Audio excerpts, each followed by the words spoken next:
So here's a laboratory test that is aimed at sort of getting at some of these dynamics of sort of understanding the rules for successful behavior and being able to respond appropriately. This challenge may be familiar to some of you who've taken psychology courses, perhaps even experienced this test yourself. This is called the Wisconsin card sorting task.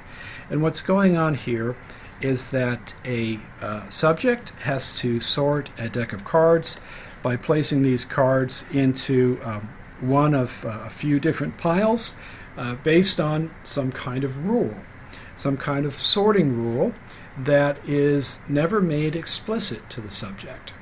Only by feedback on each trial is this subject informed of the rules by which sorting must occur. So one can imagine with a set of cards such as this, one can sort by the color of the card, putting all the red cards in the same stack, all the green cards in a different stack, and so on. One can imagine sorting by shape, where all of the cards that bear star shapes are put together. All the cards that bear triangles are put into the same pile. Or one might imagine sorting by number, with all the cards that have one object on them put together, and all the cards that have two are put in a separate pile, and so on. Now, the key to this experiment is that the rules for sorting the cards are determined by the person running the experiment, and the subject is only provided feedback about whether the sorting of the card was correct or incorrect according to whatever rule is in effect. So the way this might go, for example, is that the experimenter may decide that the sorting rule is going to be by color. And so the subject begins to sort, and the experimenter may say correct, correct, incorrect, incorrect, incorrect, and with some number of negative feedback prompts, then the subject might realize that maybe the sorting rule has just changed from sort by color to perhaps some other scheme, such as sort by shape. And by giving this feedback following each placement of a card, the subject accrues the knowledge that will guide future behavior until there is negative feedback again that prompts a change. So you can imagine what would happen with patients that have problems with their dorsolateral prefrontal cortex. They tend not to be able to integrate these changing sensory signals that would guide now appropriate behavior. They have difficulty integrating these signals to guide appropriate behavior in the future. As a consequence, these individuals tend to perseverate, meaning they tend to repeat the same behavior even when the rules that would shift behavior have changed. So if a person who had damage to this dorsolateral sector of the prefrontal cortex was tested in this Wisconsin card sorting task, we may find perseverative behavior. They may continue to sort according to a particular rule that may seem to be working and reinforced, even when those rules for reward and punishment may change. So these subjects have great difficulty suppressing what is now an inappropriate behavior because of a failure to properly integrate the cues that are helping to establish an appreciation for the rules that ought to moderate our behavioral choice. Well, I want to take you through a few slides that illustrate in a simple way the functions of this dorsolateral prefrontal cortex, and it gives us a chance to maybe feel a little of the dissonance in ourselves that is an indication that this network is actually working correctly. Now, I'm going to use color here, so I apologize to those of you that have some deficit in color vision. I hope you can still follow along and appreciate as best you can. But here's what I want you to do. I want you to simply report the dominant color that you see on the next sequence of slides. And go ahead and say it out loud. I'll say it with you, okay? So here we go. Red, green, blue, red, green, blue, green, blue, red. Now, I've been practicing this for the last couple of minutes, and you might have experienced what I just felt, which is just a little bit of dissonance as we read a certain bit of text and our vocalization is not what we have read, but rather the color of the type that we see before us. So it's a bit of a challenge for me to look at this red-lettered blue and report the color without simply reading the word. So this is what our dorsolateral prefrontal cortical network is doing for us. It's helping to maintain in working memory the rule that's motivating behavior. In this case, the rule was to report the dominant color. There are a variety of other behavioral options that are before us at all times. And sometimes it's very tempting to deviate from the appropriate behavior and let loose what would be a behavior that perfectly legitimate, but it would violate the rule under which we are trying to operate here.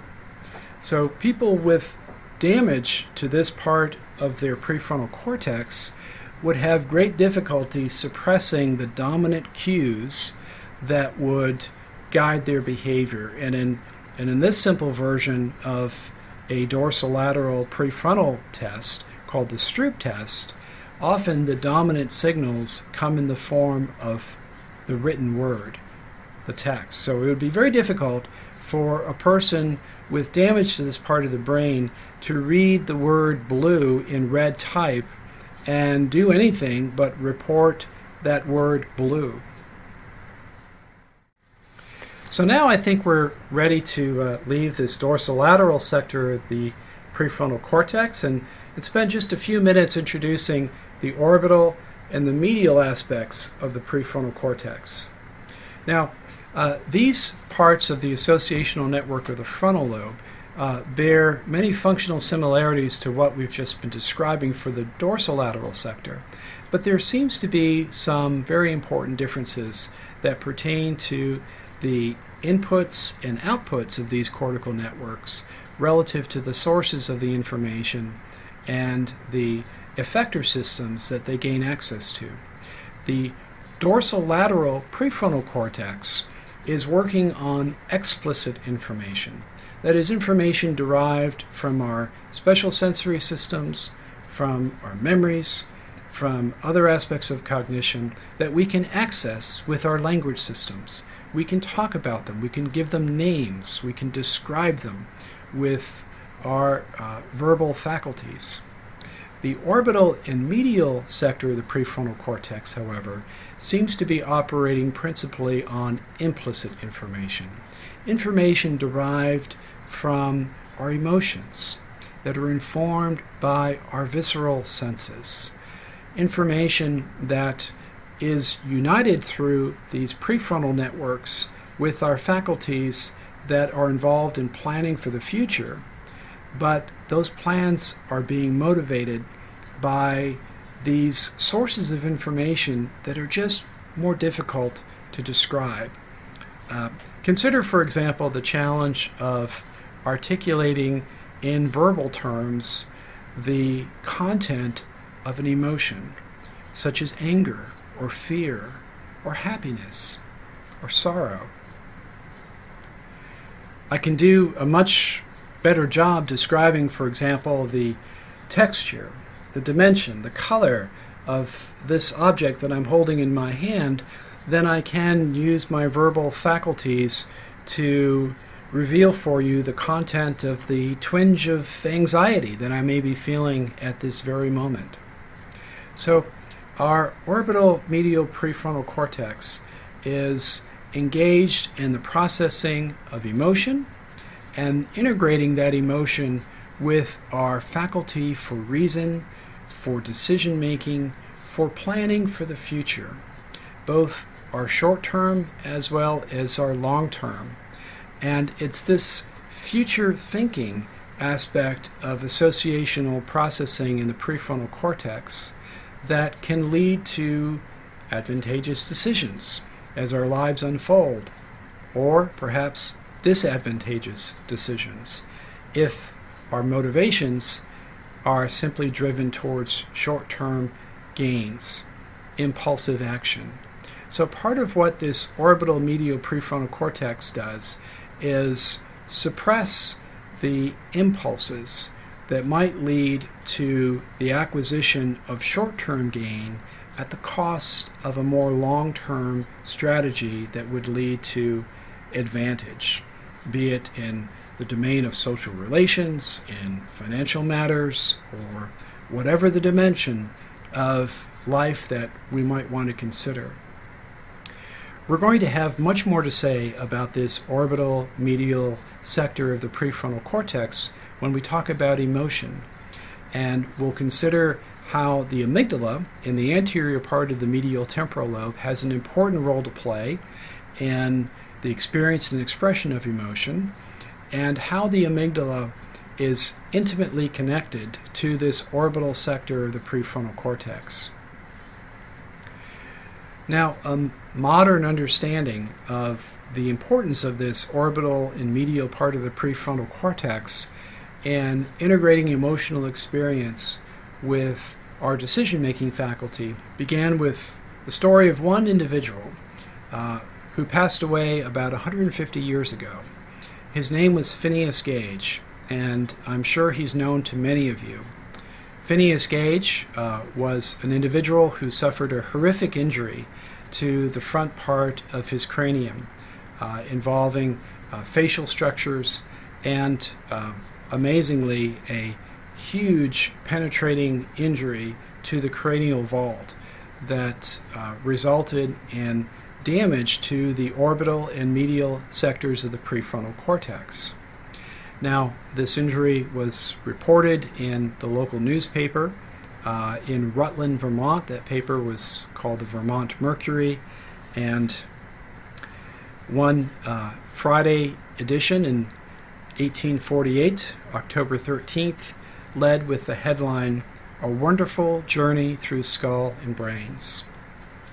Well, much has been written about Phineas Gage, especially in the last decade, where we recognize Mr. Gage as really the pioneer of a new cognitive science that has led to a deeper understanding of the brain mechanisms that integrate emotional experience into our decision-making faculty.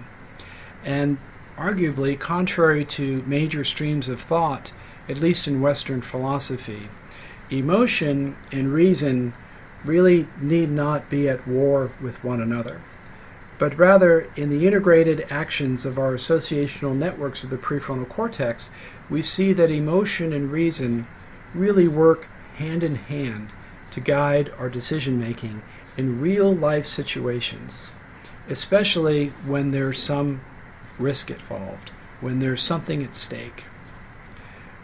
The idea that we're going to elaborate in a subsequent tutorial is that emotions play a critical role in biasing our decision-making faculties.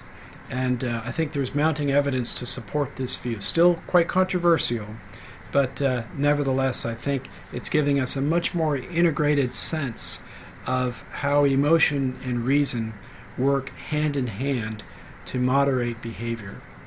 So I look forward to having that discussion with you as we explore the emotions and the brain mechanisms that come around the experience and the expression of emotional behavior.